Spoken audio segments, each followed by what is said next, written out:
Living in Europe and living in America has simply taught me one thing. They do not see the world the same way at all. And in today's video, you're going to learn all about the major differences between Europe and America. So let's dive right in. If you're new here, hi, I'm Britt, an American who's been living in Spain for the past 6 years and traveling Europe for the past 8. In 2017, I took a 4-month-long Europe trip, which eventually led to a move to Germany. After living in Germany, I then moved back to the US and now I'm currently living in Spain. And now that you know who I am, let's get into the first major difference between Europe and America. And the first major difference between Europe and America is all about politics, and that is that in US, private money in politics is legal, and in Europe, there's generally much stricter rules. And let's dive into this a little bit further. In the US, private corporations and celebrities can basically pour millions into politics legally. In most of Europe, that would either be banned, get you fined, and or publicly shamed. In most European countries, private corporation donations to political campaigns are either banned or heavily restricted. It's also important to note that in most European countries, spending caps are common and most political campaigns must operate within budgets. Next, in Europe, you also have transparency laws. Transparency laws often require political donations over a low threshold of 500 or 1,000 euros to be disclosed. Lastly, if there is celebrity involvement in politics within Europe, it usually happens through endorsements and social media support. Money influence is much more limited in Europe. And now let's go back to the US because money talks in American politics. So in the US, individuals, private corporations, and celebrities can all legally donate to political campaigns and political action committees. Celebrities can also openly endorse political candidates and often donate huge sums or even host fundraisers. For example, George Clooney, Oprah, and Elon Musk have all donated or been involved in campaign funding. So I think it goes without saying that having celebrities and private corporations invest into political campaigns is a huge recipe for disaster. And I think we are all seeing this right now with what's going on with Elon Musk and Trump. Now, let's get to the facts. Elon Musk contributed approximately $277 million to President Trump's presidential campaign. And now these two have major beef. If you haven't heard about this yet and you have no idea what's going on, I'll fill you in. Let's get right into this feud. Now, you might be wondering, how did these problems even start and why? This all started with Trump's One Big Beautiful Bill. This is a tax and spending measure that increased the US deficit and removed electric vehicle subsidies, which unfortunately is crucial to Musk's Tesla enterprise. Musk then publicly called for Trump's impeachment and accused him of being involved in the Jeffrey Epstein scandal. This then became a social media post war. With the first post reading, Elon was wearing thin. I asked him to leave. I took away his EV mandate that forced everyone to buy electric cars that nobody else wanted, that he knew for months I was going to do, and he just went crazy. A few seconds later, another post which reads, "The easiest way to save money in our budget, billions and billions of dollars, is to terminate Elon's governmental subsidies and contracts. I was always surprised that Biden didn't do it." About an hour and a half later, another post reads, "I don't mind Elon turning against me, but he should have done so months ago. This is one of the greatest bills ever presented to Congress. It's a record cut in expenses, $1.6 trillion, and the biggest tax cut ever given. If this bill doesn't pass, there will be a 68% tax increase and things far worse than that. I didn't create this mess. I'm just here to fix it. This puts our country on a path of greatness. Make America great again." Elon then responds to Trump's post saying, "Such an obvious lie, so sad." A few moments later, he makes another post saying, "This just gets better and better. Go ahead, make my day, ... He then makes another post that reads, "Mark this post for the future, the truth will come out." He then responds to himself moments later, stating, "Time to drop the really big bomb. Trump is in the Epstein files. That is the real reason they have not been made public. Have a nice day, DJT." This feud will be the talk of the century. Hopefully it doesn't play out too bad. We shall see how that all turns out. And now here are some examples of political rules within European countries. In France, corporate donations are banned and there's a strict campaign spending limit. Next, in Germany, corporate donations are allowed but must be disclosed and there are limits. And lastly, you have Spain. In Spain, only individuals can donate.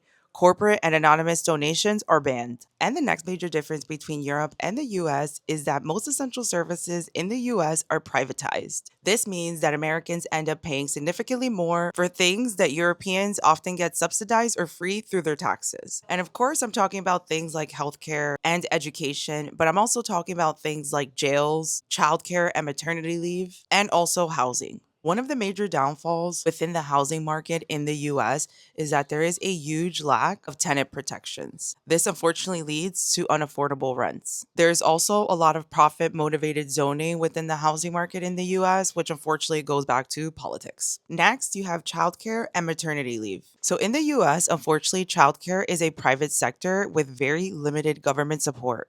And since majority of childcare is provided by private entities in the US, this leads to high costs for families. And this is essentially why a lot of Americans are now thinking twice about having a family and having kids. It's just too expensive. And a lot of people are thinking, if it's this expensive now without a kid, how would life be like with a kid? And I think that's a perfectly reasonable thought because the cost of living in the US has skyrocketed. Where now a 100K salary isn't even enough for a single adult to live on their own. On the contrary, in Europe, childcare is government backed, and if it's not government backed, there's a limit to the price. Adding on, in most European countries, there are many financial incentives to have children. These financial incentives include things like cash payments or other benefits like child allowances and tax breaks. Luxembourg, Austria, and Finland are often cited the best countries for financial incentives for families with children. And before we move on to the next major difference between Europe and America, I did just want to touch on the US versus the European prison system. In my opinion, I think this is one of the most disturbing and dramatic contrasts. So, as I mentioned before, many prisons in the US are privatized, meaning that many prisons are for profit, so there's an incentive to keep them full because more prisoners equals more money. At the time of making this video, the US currently has the highest prison population in the world of approximately 2 million people, and then China comes right behind in second place. I think the major problem with US prisons is that they are designed to punish and there is a huge punitive focus. They are not really designed to rehabilitate. And unfortunately, this leads to many previous prisoners reoffending and eventually going back to jail. On the contrary, European prisons are not like that. In Europe, prisons are focused on rehabilitation over punishment. This means that there is a huge focus on helping inmates reintegrate back into society. And I'm not saying that if you do the crime, you shouldn't do the time. What I'm saying is that since the prison system is a privatized sector in the US, this is a huge issue, which unfortunately leads to major racial and economic disparities. The major racial disparity is that Black Americans are imprisoned at 5 times the rate of white Americans. And lastly, minor offenses can lead to long sentences, especially for drug-related crimes. The major difference with prisons is that in US, prison is a business, and in Europe, prison is a last resort. One makes profit, the other tries to make people better. And the next major difference between Europe and America is all about profits over people. Now, there are so many profits over people scandals that have happened with American companies over the past years, and I feel like I would be here all day talking about them all, so I'm only going to touch on a few and some of the most important recent ones. I personally think one of the biggest profits over people scandals that are happening right now in the US are these AI companies building these massive data centers and all of these supercomputers. So, to catch you up to speed, of course, AI is a current innovation within technology that's happening right now, and it's growing at lightning speed. And what that means is that there are going to be more and more data centers that are powering these AI companies. The only problem with this is that a lot of these AI projects require a tremendous amount of energy. And for example, previous administrations within the US didn't want to approve these projects because they are unfortunately really bad for the environment. And now let's put this into context. The state of Georgia currently has one of the fastest data center growths in the entire country of the United States. Companies like Facebook are coming into the rural parts of the state of Georgia and buying land to build these data centers to power these AI projects. And unfortunately, a lot of these data centers require a tremendous amount of energy to power them. This affects a lot of the local infrastructure, and it's even affecting Georgia residents along with their price of their power bill. Now, these data centers don't only rise the electric bills for locals, they also cause noise and light pollution, and it's also affecting local residents' water. Now, I think the major problem with these data centers and the infrastructure of this is that they affect the local residents, and when something goes wrong, everybody wants to wipe their hands clean and point the finger to the next person. I don't think it's cool what Facebook did. I think it's pretty inhumane, and I think they should be liable and held responsible for this infrastructure and for these rising of these electricity bills, because the local residents didn't ask for Facebook to come and move in and build their data center. And I think if anybody can learn anything from this situation with Facebook's data center in Georgia, is that this is probably going to be the next big trend in America. Now, let's fast forward to last month, May of 2025, and let's talk about what's happening in Memphis, Tennessee. Memphis is currently Twitter's AI facility location. The end goal to build this AI project is to build a massive supercomputer that powers Twitter's AI called Grok. And of course, this wouldn't be an issue if they did it ethically, but of course they did not. Why? Because profits over people, and these billionaires think they could do whatever they want. So, what really happened in Memphis, Tennessee? So, Twitter's AI facility operates with methane gas turbines. This means they're burning fossil fuels, not only contaminating the air for local people and local residents that live nearby, they're also contaminating the planet.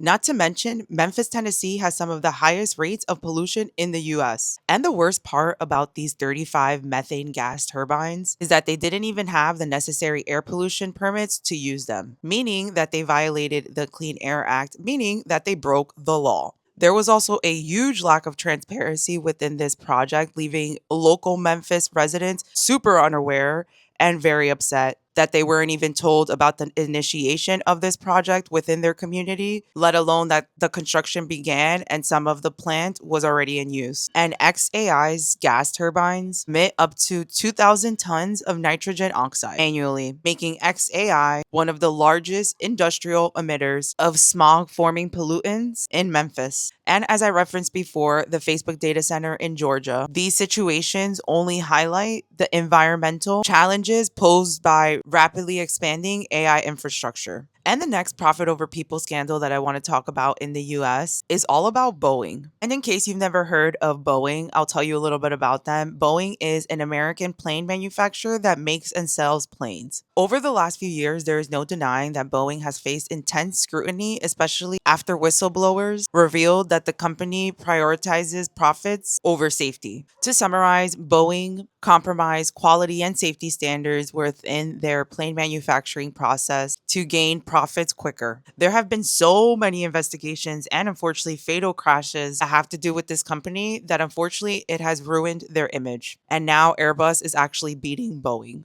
For good reason, too.